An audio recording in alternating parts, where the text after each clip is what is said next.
안녕하세요, 청취자 여러분. 오늘 저희가 좀 깊이 파볼 주제는요, 바로 시험관련 분야에서 아주 중요한 업데이트죠. 2023년에 새로 나온 미국 간학회 AASLD와 미국 감염병학회 IDSA의 시험관염 진단, 관리, 그리고 치료에 대한 권고안입니다. 네, 맞습니다.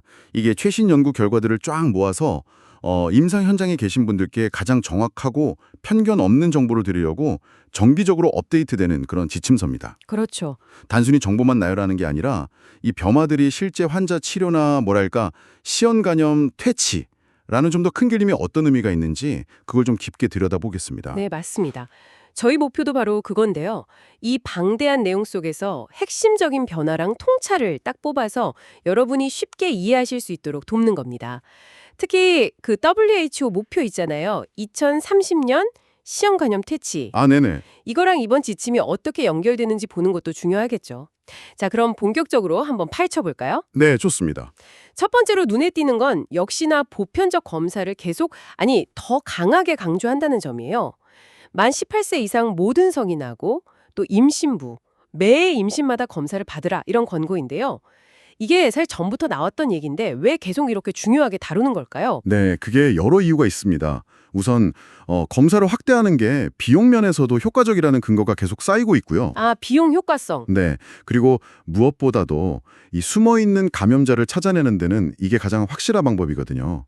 특히 요즘 시형 간염이 그 주사약물 사용 관련해서 젊은 층에서 좀 늘고 있는 추세잖아요. 네, 맞아요. 그런 걸 생각하면 더 그렇죠. 그리고 결정적으로 이제는 치료제가 너무 좋아졌어요. 부작용은 적고 완치율은 굉장히 높은 그런 경구 치료제가 있으니까 이제 진단만 되면 치료가 훨씬 쉬워졌다는 거, 그게 중요합니다. 그렇군요. 그럼 이게 단순히 권고 사항을 넘어서서 C형 간염 퇴치라는 큰 목표하고도 바로 연결되는 거네요. 바로 그 점입니다. 이 보편적 검사라는 게 WHO의 2030년 퇴치 목표 달성을 위한 어떻게 보면 가장 기본적이면서도 진짜 필수적인 첫걸음인 거죠. 검사가 없으면 진단도 안 되고 치료 시작도 못 하니까요. 그렇죠. 시작이 안 되죠. 근데 여기서 또 하나 생각해 볼 점은 권고가 있다고 해서 현실에서 다 그대로 되진 않잖아요. 아, 그렇죠. 현실은 또 다르죠. 네. 그 코로나19 팬데믹 때 C형 간염 검사나 치료 시작하는 건수가 확 줄었던 걸 보면 좋은 지침도 중요하지만 현장에서 이걸 얼마나 꾸준히 실행하느냐, 이게 정말 중요하다는 걸 알 수 있습니다. 참고로 검사 순서는요. 보통 먼저 항체 검사를 하고요. 거기서 양성이 나오면 이제 바이러스가 진짜 활동 중인지 보려고 HCV RNA 검사를 추가로 하는 방식입니다. 네, 치료 접근성을 높이려는 노력도 이번에 되게 눈에 띄던데요. 특히 그 치료 경험이 없는 성인 환자들 중에서요.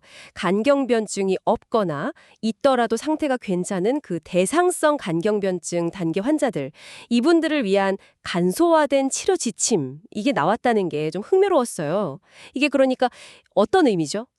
이건 정말 중요한 변화예요. 예전에는 C형 간염 치료 시작하려면 검사도 여러 개 해야 했고 치료 중에도 계속 병원 와서 모니터링을 해야 했거든요. 네, 복잡했죠. 근데 이 간소화된 지침은 그런 사전 검사나 모니터링 부담을 확 줄여준 겁니다. 그러니까 결과적으로 C형 간염 전문가가 아니더라도 동네 병원 의사 선생님들처럼 더 많은 의료진이 훨씬 쉽게 C형 간염 치료를 시작할 수 있게 뭐랄까 문턱을 낮춘 거죠. 치료받는 환자 수를 늘리는데 정말 큰 도움이 될 겁니다. 그렇게 절차를 간소화해도 괜찮은 건가요? 안전성 문제는 없을지 뭐 근거 같은 게 있나요? 네, 당연히 근거가 있습니다. 민몬이라는 아주 중요한 국제 임상 연구가 있었어요. 이 연구에서 보니까 최소한의 모니터링만 해도 기존처럼 복잡하게 모니터링했을 때랑 거의 비슷한 한 95% 정도 수준의 아주 높은 치료 성공률, SVR이라고 하죠, 이걸 얻을 수 있다는 게 확인됐습니다. 95%면 거의 차이가 없네요. 네, 그리고 여기서 더 주목할 점은 이 연구에 HIV 동시 감염자들도 포함됐었다는 거예요. 근데 그분들도 똑같이 아주 높은 치료 성공률을 보였다는 거죠. 와, HIV 감염자분들도 이 간편한 치료를 받을 수 있다니 이건 진짜 큰 발전인데요? 그렇습니다. 그래서 이번 지침부터는 HIV 동시 감염자도 이 간소화된 치료 대상에 포함이 돼요. 주로 권장되는 약은 글레카프레비르 피브렌타스비르, GP라고 부르는 것, 8주요법이나 아니면 소포스부비르 벨파타스비르, SOFVL이라고 하는 거 12주요법. 이런 약들이 여러 유전자형에 다 잘 듣거든요. 아, GP나 SOFVL? 네. 하지만 이게 또 모든 환자에게 다 적용되는 건 아니에요. 예전에 C형 간염 치료를 받은 적이 있다거나 아니면 B형 간염 바이러스도 같이 가지고 있는 분, HBsG 양성, 또 특정 신장 질환이 있거나 간 기능이 많이 안 좋은 비대상성 간경변증 상태, 아니면 임신 중인 경우, 이런 경우에는 이 간소화된 지침을 쓰면 안 되고요. 기존 방식대로 좀 더 신중하게 접근해야 합니다. 그 기준은 지침 안에 명확하게 나와 있습니다. 네, 알겠습니다. 결국은 치료 과정을 단순하게 만들어서 더 많은 환자들이 치료받을 기회를 갖게 하는 거, 이게 C형 간염 퇴치 목표 달성에 아주 중요한 한 걸음이 되는 거죠. 그리고 또 임상 현장에서 보면요. 환자분들이 약을 꾸준히 챙겨 드시는 게 이게 또 현실적인 어려움이에요. 사실 매일 꼬박꼬박 약 먹는 게 생각보다 쉽지 않잖아요. 맞아요. 저도 가끔 영양제 빼먹는데요, 뭐. 그렇죠. 연구를 보면 적게는 11%에서 많게는 40%까지도 약 복용을 완벽하게 지키지 못한다는 보고도 있고요. 그래서 이런 상황에 그럼 어떻게 대처해야 하나 이런 고민이 이번 지침의 새로운 알고리즘 형태로 반영이 됐습니다. 약효가 아무리 좋아도 잘 안 챙겨 먹으면 소용없을 텐데 이 알고리즘은 어떤 도움을 주는 건가요? 주로 차원 C형 간염 치료받는 환자가 중간에 약 먹는 걸 중단했을 경우를 위한 건데요. 얼마나 오랫동안 약을 못 먹었는지, 그리고 환자 상태, 예를 들어 바이러스 유전자형이 3형인지, 대상성 간경변증은 있는지 이런 것들을 고려해서 가장 좋은 대처 방법을 제시해 줍니다. 근데 재미있는 건 하루 이틀, 이 정도 짧게 약 먹는 걸 놓친 건 대부분 치료 결과에 큰 영향을 안 준다는 거예요. 아, 그래요? 다행이네요. 그럼 며칠 이상 중단되면 문제가 될 수 있겠군요. 그럴 땐 어떻게 해야 하죠? 네, 중단 기간이 길어지면 아무래도 치료 실패 위험이 높아질 수 있죠. 그래서 이 알고리즘의 핵심 원칙은 대부분의 경우에 약 복용을 중단했던 그 기간만큼 전체 치료 기간을 늘려서 총 예정됐던 약 복용량을 다 채우도록 권장하는 겁니다. 아, 못 먹은 만큼 더 먹는다. 그렇죠. 예를 들어 8주 치료 예정이었는데 중간에 일주일을 못 먹었다. 그러면 총 치료 기간을 9주로 늘리는 식이죠. 물론 이것도 아까 말씀드린 간소화 치료 대상에서 제외되는 좀 복잡한 환자분들한테는 그대로 적용하기 어려울 수 있으니까 그럴 땐 꼭 전문가랑 상의를 해야 하고요. 사용하는 치료약 자체에도 변화가 좀 있었죠. 먼저 처음 치료받는 환자들 초기 치료 권고안부터 좀 볼까요? 어떤 점이 달라졌습니까? 네, 몇 가지 주목할 만한 업데이트가 있습니다. 첫 번째는요. 대상성 간경변증, 즉 간 기능은 괜찮은 간경화 환자분들 중에서 특정 약조합, 글레카프레비르, 피브렌타스비르, GP의 치료 기간이 예전엔 12주였는데 이게 8주로 짧아졌습니다. 오, 12주에서 8주로요? 네, 엑스페디션 8이라는 연구에서 8주만 치료해도 성공률도 아주 높고 안전하다는 게 증명이 됐거든요. 환자 입장에서는 치료 기간이 줄어드는 게 엄청난 장점이죠. 그럼요. 기간 단축은 정말 환영할 만한 소식이네요. 또 다른 변화는요? 두 번째는 치료가 조금 더 까다롭다고 알려진 유전자 3형 C형 간염이면서 대상성 간경변증까지 있는 환자분들, 이분들을 위한 새로운 대안 치료 옵션이 추가됐어요. 원래 이분들은 치료 시작 전에 특정 바이러스 내성 변이, RAS라고 부르는 검사가 권장되기도 했는데 이게 실제 임상 현장에서는 검사하기가 어려운 경우가 많거든요. 아, RAS 검사가요? 네. 그래서 폴라리스3 연구 결과를 바탕으로 이 RAS 검사 없이도 쓸 수 있는 또 다른 강력한 3제 복합제, 소포스부비르 벨파타스비르, 복실라프레비르, SOFELVOX, 12주요법이 대안으로 들어온 겁니다. 그리고 마지막으로는 이제 워낙 더 효과적이고 편한 약들이 많아지다 보니까 상대적으로 장점이 좀 적어진 예전 치료법들 몇 가지는 이제 권고 목록에서 빠졌습니다. 그렇군요. 그럼 안타깝지만 첫 치료에 실패한 분들을 위한 재치료, 이것도 업데이트가 됐을 텐데 이 경우는 좀 더 복잡할 것 같아요. 어떤 원칙으로 접근하나요? 네, 재치료는 이전에 어떤 약을 썼었는지가 제일 중요해요. 이전에 실패했던 그 약물 계열을 피해서 다음 치료 전략을 짜는 게 기본 원칙입니다. 몇 가지 예를 들어보면요. 첫째, 소포스부비르, SOF라고 하는 약이 들어간 조합. 예를 들면 소포스부비르, 레디파스비르나 소포스부비르, 벨파타스비르 같은 거로 치료했다가 실패했다. 그러면 보통 아까 말씀드린 그 3제 복합제 있죠? SOFVLVX. 이걸 12주간 쓰는 게 권장됩니다. 다만 유전자 사명이면서 간경변증까지 있는 좀 더 어려운 케이스는 리바비린이라는 약을 추가하는 걸 고려하고요. 다른 종류 약으로 치료했다 실패하면 또 다른가요? 네. 둘째로 글레카프레비르 피브렌터스비르, GP요법에 실패했다면 선택지는 아까 말한 그 3제 복합제, SOF12X 12주 요법이거나 아니면 기존 GP에 다가 소포스부비르랑 리바비린을 축야해서 16주간 치료하는 방법, 이렇게 두 가지 정도가 있습니다. 셋째, 만약 여러 번 DAA 치료에도 실패했거나 특히 그 강력한 3제 복합제, SOF12X나 SOF 플러스 GP 조합 치료에도 반응을 안 했다면 상황이 더 복잡해지죠. 아, 그럴 땐 정말 답이 없을 수도 있겠는데요. 그럴 때는 약물 부업을 바꾸거나 치료 기간을 16주, 24주까지 늘리는 등 더 강력한 접근이 필요할 수 있습니다. 이런 복잡한 재치료 결정은 반드시 경험 많은 시형간염 전문가 선생님하고 꼭 상의를 하셔야 하고요. 특히 간 기능이 많이 나빠진 비대상성 간경변증 환자의 재치료는 쓸 수 있는 약이 정말 제한적입니다. 시형간염 퇴치라는 목표를 이루려면 특정 인구 집단에 대한 맞춤 전략이 꼭 필요하다, 이런 점도 지침에서 강조되던데요. 어떤 그룹들이 좀 주목을 받고 있나요? 네, 맞아요. WHO 전략에서도 그 부분을 아주 중요하게 다루는데요. 모든 사람에게 똑같은 방법을 쓸 수는 없으니까요.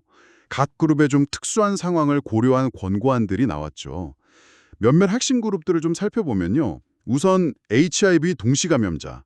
아까 이야기 나눴듯이 간소화된 치료 대상에 포함되면서 치료 접근성이 확 좋아졌습니다. HIV 감염인 분들 중에서 시형간염 유병률이 상대적으로 높기 때문에 이건 정말 의미 있는 변화라고 할 수 있죠. 시형간염이 막 시작된 급성기 환자는 어떻게 하죠? 예전에는 저절로 낫는 경우도 있다고 해서 기다려보기도 했다는데. 좋은 질문이에요. 지침은 이제 급성 시형간염으로 진단되면 바이러스가 자연적으로 없어지길 기다리지 말고요. 즉시 만성감염처럼 치료하는 검사 후 즉시 치료, 이른바 테스트 앤 트립 접근법을 권장합니다. 기다리지 말고 바로 치료한다. 효과가 좀 떨어지는 걸로 나와서 현재로서는 권장되지는 않습니다. 임신부에 대한 접견도 좀 달라지고 있어요. 이제 미국 산부인과 학회를 포함해서 여러 주요 기관에서 모든 임신부에 대해서 보편적인 시형간염 감사를 권장합니다. 모든 임신부요? 네, 이게 젊은 여성층에서 시형간염이 늘어나는 추세도 있고 또 아기한테 수직 감염될 위험도 있으니까요. 그걸 고려한 결정이고요. 치료에 대해서는 아직 임신부 대상 대규모 임상 데이터는 좀 부족하지만 개별 사례별로 위험이랑 이익을 잘 따져서 DAA 치료를 고려해 볼 수 있다, 이런 입장입니다. 소아 환자에 대한 권고도 더 적극적으로 바뀐 것 같던데요? 네, 맞아요. 소아암의 청소년의 경우 이제 만 3세 이상이면 시형간염에 걸린 모든 아이들에게 치료를 권장합니다. 예전에는 치료 가능한 나이가 더 높았는데 이제는 아까 말씀드린 GFP나 SOF-VL 같은 안전하고 효과 좋은 약들이 만 3세 이상에서도 쓸 수 있게 승인을 받았거든요. 그래서 지침에는 소아 초기 치료나 재치료에 대한 구체적인 약물 선택, 용량 정보 같은 것도 다 나와 있습니다. 다음은 장기 이식 환자 이야기인데요. 이식 후에 시형간염이 재발했을 때 DAA 치료가 아주 효과적이라는 건 이제 잘 알려져 있잖아요. 근데 이번 지침에서는 그거 말고 더 주목할 만한 변화가 있다고요. 네, 바로 그겁니다. 시형간염 바이러스가 활동 중인 기증자, 그러니까 혈액에서 HCV RNA가 나오는 기증자의 장기를 시형간염 바이러스가 없는 수혜자에게 이식하는 사례가 늘고 있다는 점이에요. 네, 감염된 사람의 장기를요? 네, 이게 왜 중요하냐면 만성적인 장기 부족 문제를 좀 완화하고 환자들이 이식 기다림의 시간이나 그 사이에 사망할 위험을 줄이는데 실질적인 도움이 되기 때문입니다. 아니, 시험 간염 양성 기증자의 장기를 음성인 환자한테 이식한다니? 언뜻 들으면 되게 위험해 보이는데요. 어떻게 이게 가능한 거죠? 감염되지 않나요? 물론 감염 위험이 있죠. 하지만 그 해법은 이식 직후의 수혜자에게 바로 DAA 치료를 시작하는 겁니다. 이렇게 해서 이식된 장기를 통해 들어온 바이러스가 몸 안에 자리 잡기 전에 빠르고 효과적으로 없애버리는 전략인 거죠. 아, 이식하자마자 바로 치료를 시작한다? 네, 간이식 같은 경우는 이식하고 나서 한 1, 2주 안에 치료를 시작하고요. 신장이나 심장, 폐 같은 비간장기 이식의 경우에는 더 빨리 이식 직전이나 직후, 늦어도 이식 후 일주일 안에 예당적으로 치료를 시작합니다. 이때 수혜자 혈액에서 바이러스가 나오길 기다릴 필요 없이 그냥 선제적으로 대응하는 거죠. 그런 방식의 치료 효과는 입증이 됐나요? 이식에서 이식 후 3일 안에 GP요법을 8주간 썼던 미틱 연구에서는 100% 치료 성공률을 보였습니다. 이렇게 이식받은 환자들의 장기적인 예후도 괜찮은 걸로 보고되고 있는데요. 이건 C형 간염 양성 기증자들이 대체로 젊은 편이라는 점도 좀 영향을 미칠 수 있고요. 물론 이 과정에서는 환자에게 이런 방식의 장단점을 충분히 설명하고 동의를 얻는 절차가 무엇보다 중요합니다. 다음으로 주사 약물 사용자 PWID 그룹입니다. 북미나 유럽 같은 곳에서는 지금 C형 간염 감염의 가장 주된 경로고요. 새로 생기는 감염의 한 70% 정도가 이와 관련이 있다고 추정됩니다. 그러니까 C형 간염 퇴치 목표를 달성하려면 이 그룹에 대한 적극적인 진단과 치료 제공, 그리고 주사기 교환 프로그램 같은 위해 감소, harm reduction 전략이 반드시 필요합니다. 지금 약물을 쓰고 있는 사람도 치료 대상이 될 수 있는 건가요? 좀 꺼리거나 하진 않을까요? 이 지침이 바로 그 점을 아주 명확하게 합니다. 형제 약물을 사용하고 있다는 사실 자체가 C형 간염 치료를 받지 못할 이유는 절대로 아니라고 아주 강하게 강조해요. 여러 연구에서 이 그룹 역시 DAA 치료를 통해서 거의 95%에 달하는 매우 높은 완치율을 보였습니다. 아, 그렇군요. 다행이네요. 다만 치료에 성공하더라도 재감염 위험이 다른 그룹보다는 좀 높기 때문에 치료 후에도 매년 HEV RNA 검사를 통해서 재감염 여부를 확인하는 게 권장됩니다. 그리고 치료와 함께 약물 중독 문제 해결이나 상담, 깨끗한 주사기 제공 같은 포괄적인 지원이 중요하겠죠. HIV에 감염되지 않은 남성 동성애자 MSM 그룹에서도 좀 주의가 필요합니다. 특히 HIV 감염 예방하려고 프랩이라고 하죠. 노출 전 예방요법 약물을 복용하는 분들 사이에서 급성 C형 간염 발생 보고가 늘고 있어요. 아, 프랩 사용자요? 네, 그래서 프랩을 시작할 때 그리고 그 이후에도 매년 정기적으로 C형 간염 검사를 받는 게 권장됩니다.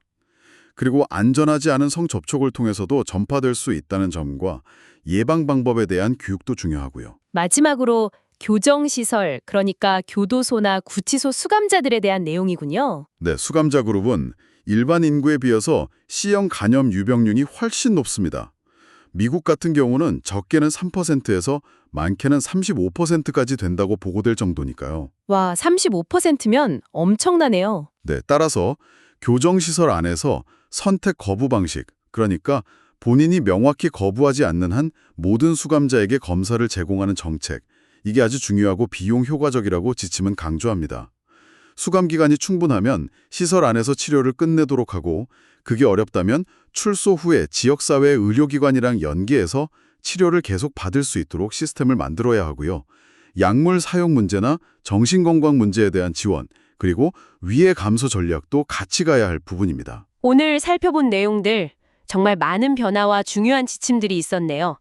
핵심만 다시 한번 짚어보면 모든 성인과 임신부에 대한 보편적 검사의 중요성을 다시 한번 확인했고 HIV 동시 감염자까지 포함해서 더 많은 환자들이 더 쉽게 치료받을 수 있도록 치료를 간소화했고 약 복용을 잘 못하는 현실적인 문제에 대한 새로운 관리 지침도 나왔고 최신 약제들을 활용한 초기 치료 및 재치료 전략도 업데이트됐고 그리고 C형 간염 퇴치를 위해 꼭 신경 써야 할 핵심 인구 집단들, 특히 HV 양성 기증자의 장기 이식 확대라든지 주사 약물 사용자, 소아 환자 등에 대한 맞춤형 접근 강화, 이런 것들이 있었네요. 네, 맞습니다. 이 모든 변화들은 결국 2030년까지 C형 간염을 주요 공중보건 위험 목록에서 지워버리겠다는 그 전 세계적인 목표를 향해 가는 과정이죠. 이 지침서가 그 길을 자세히 알려주는 지도 같은 거지만 최종적인 성공은 결국 현장에서의 실천, 즉 얼마나 많은 사람이 검사를 받고 얼마나 쉽게 치료에 접근하며 또 소외되기 쉬운 그룹들을 얼마나 잘 챙기느냐에 달려있다고 봐야 합니다. 그렇다면 이 모든 정보가 청취자 여러분, 바로 당신에게는 어떤 의미일까요? 직접 의료 분야에 계시지 않더라도 C형 간염 같은 질병에 맞서서 과학이 얼마나 빠르게 발전하고 있는지, 그리고 한때는 정말 어려운 병으로 여겨졌던 질병의 완치 가능성이 얼마나 높아졌는지를 보여주는 아주 흥미로운 사례라고 생각합니다. 또 나 자신이나 주변 사람들의 건강을 위해서 정기적인 검진이 왜 중요한지 다시 한번 생각해보게 하죠. 자, 오늘 논의를 마무리하면서 마지막으로 같이 한번 고민해볼 질문을 던져봅니다. 오늘 지침 내용 중에 주사 약물 사용자 PRYD 관리 부분에서 호주 사례가 잠깐 언급됐어요. 호주는 DAH로 접근 제한을 완전히 없앤 후에 이 그룹 내 시형관염 유병률이 엄청나게 줄어드는 성과를 거뒀다고 하죠. 네, 극적인 감소를 보였죠. 반면에 미국에서는 아직도 팬데믹 여파라든지 특정 보험, 예를 들어 메디케이드 가입자의 낮은 치료율 같은 현실적인 장벽들이 남아 있습니다. 그렇다면 단순히 임상 지침을 만드는 것을 넘어서 2030년 시형관염 퇴치라는 이 야심찬 목표를 실제로 달성하기 위해서 특히 가장 취약하고 소외된 사람들의 치료 접근성을 획기적으로 개선하려면 어떤 제도적인 혹은 사회 시스템적인 변화가 더 필요할까요? 한번 깊이 생각해 볼 만한 중요한 질문인 것 같습니다. 오늘 심층 분석에 함께해 주셔서 정말 감사합니다. 다음에도 여러분의 지적 호기심을 채워드릴 흥미로운 주제로 다시 찾아뵙겠습니다.